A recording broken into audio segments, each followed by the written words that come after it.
এইরকম নরম তুলতুলে কেক খেয়েছেন কোনোদিন? যদি না খেয়ে থাকেন তাহলে এই রেসিপিটা দেখে বানিয়ে নিতে পারেন বাড়িতেই।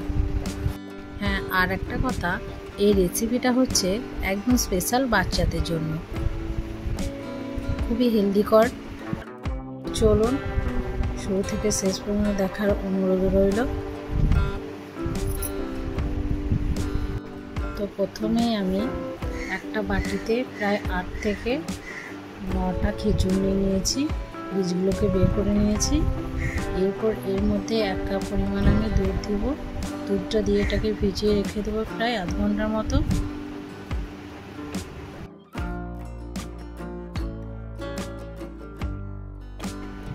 আধা ঘন্টা ভিজানোর পর এটাকে এবার আমি একটা মিক্সিং গ্রাইন্ডারে গ্রাইন্ড করে নেব।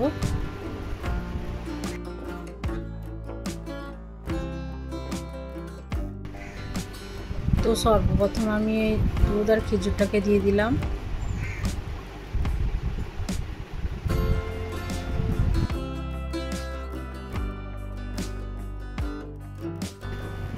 এরপর দিয়ে দেবো 3 থেকে 4 চামচের মতো চিনি। চিনি দেওয়া হয়ে গেলে দিয়ে দেবো আমি নুন 1 চিমটি মতো। তারপরে দিয়ে দেবো একটা ডিম ফাটিয়ে।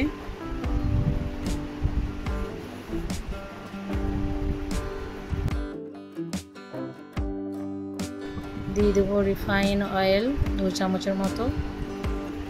এরপর এটাকে গ্রাইন্ড করে নেব।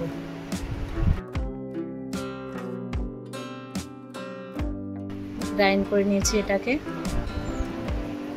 দেখুন এইরকম হবে। এরপর এটাকে আমি একটা মিক্সিং বোলের মধ্যে নিয়ে নেব।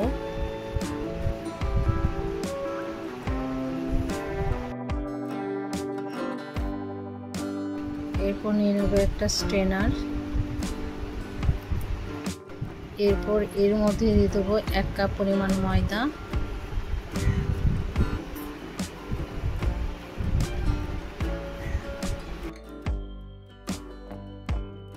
দিয়ে দেবো 1 চামচ পরিমাণ বেকিং পাউডার, হাফ চামচ পরিমাণ বেকিং সোডা। এরপর এটাকে স্ট্রেন করে নিতে হবে।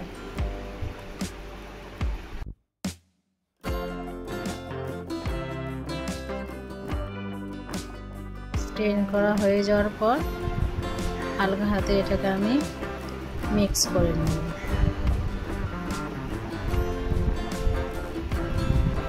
এরপর আমি এর মধ্যে দিয়ে দেবো ভ্যানিলা এসেন্স। ভ্যানিলা এসেন্স দিলে কেকের গন্ধটা খুব সুন্দর আসে। আবার মিক্স করে নেব। আমার দেখে মনে হলো এটা একটু ঘন হয়েছে, তাই আমি একটু দুধ অ্যাড করে দিলাম। আবার মিক্স করে নেব। এবার এটা একদম রেডি কেকের জন্য। তো একটা মোল নিয়ে নিয়েছি, মোলটাকে আমি তেল ব্রাশ করে দিয়েছি। তেল ব্রাশ করার পর আমি ময়দা দিয়েও কোট করে নেব, যাতে কেকটা খুব সহজ হয়ে উঠে আসে।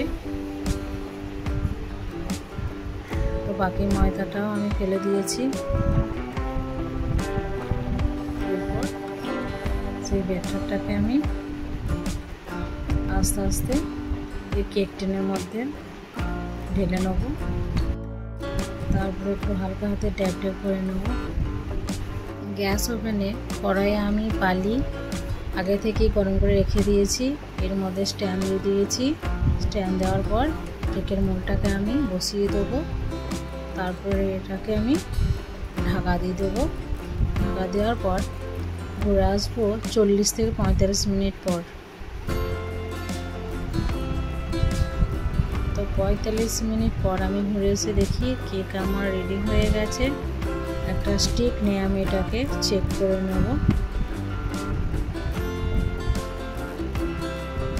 একদম ক্লিয়ার। তো কেক আমার রেডি।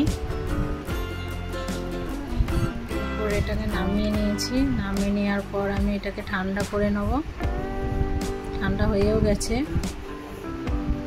এরপর এটাকে আমি ডিমোল্ড করব। তাই হালকা করে আমি ছুরির সাহায্যে পাশগুলোকে একটু ছাড়িয়ে নেব, যাতে কেকটা খুব সুন্দরভাবে উঠে আসবে।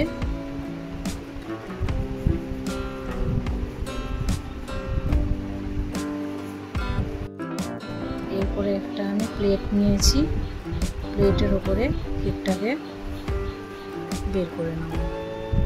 তো এটাকে মোলটাকে আমি উল্টে দিয়েছিলাম, হাতে করে ট্যাপ করার পরে এটা বেরিয়ে গিয়েছিল। দেখুন কতটা সুন্দর হয়েছে।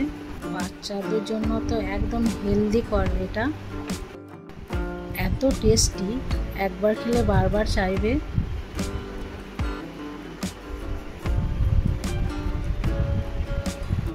এটাকে আমি কেটে দেখাচ্ছি, তো ছুরিতেই বুঝতে পারছেন যে কতটা সুন্দর স্পঞ্জি হয়েছে। তো দেখুন একদম নরম তুলতুলে তুলোর মতো। আমার খুশবু তো খুব মজা করে খেয়েছে এটাকে, যেটাকে আমি বলে বোঝাতে পারবো না। আপনারা প্লিজ এটাকে একবার তৈরি করে দেখবেন, তারপর আমাকে কমেন্ট সেকশনে জানাবেন যেটা আপনাদেরও কেমন হয়েছিল। হ্যাঁ বন্ধুরা, আমার চ্যানেলটাকে সাবস্ক্রাইব করবেন, ভিডিওটাকে ফুল ওয়াচ করবেন এবং পাশে যে বেল আইকন আছে সেটা অবশ্যই ক্লিক করবেন।